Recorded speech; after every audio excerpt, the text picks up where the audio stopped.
सच्चाई का इनाम। एक बार की बात है, एक छोटे से गांव में रवि नाम का एक लड़का रहता था।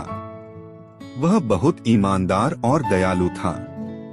उसकी माँ एक गरीब किसान थी, लेकिन रवि ने कभी अपनी गरीबी को अपनी ईमानदारी पर हावी नहीं होने दिया।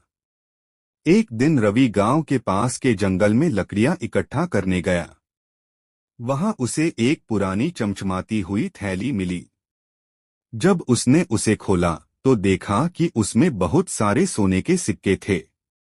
रवि पहले हैरान हुआ, फिर उसने सोचा, यह थैली जरूर किसी और की होगी। मुझे इसे लौटाना चाहिए। रवि थैली लेकर गांव वापस आया और लोगों से पूछने लगा, क्या किसी की सोने की थैली खो गई है? कई लोगों ने झूठ बोला कि वह उनकी है, लेकिन रवि को उनकी बातों पर यकीन नहीं हुआ। अंत में एक बूढ़ा आदमी आया और बोला, बेटा, वह थैली मेरी है। उसमें मेरे जीवन भर की बचत है, जो मैं अपनी बेटी की शादी के लिए इकट्ठा कर रहा था। बूढ़े आदमी की बात सुनकर रवि ने थैली उसे लौटा दी।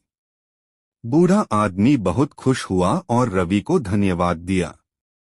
उसने कहा, तुमने मेरी मदद की है। मैं तुम्हारा यह उपकार कभी नहीं भूलूंगा।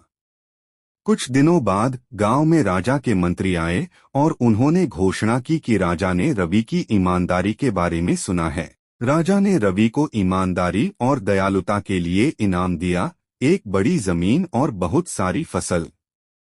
रवि की ईमानदारी ने उसे न सिर्फ इनाम दिलाया बल्कि पूरे गांव का दिल भी जीत लिया।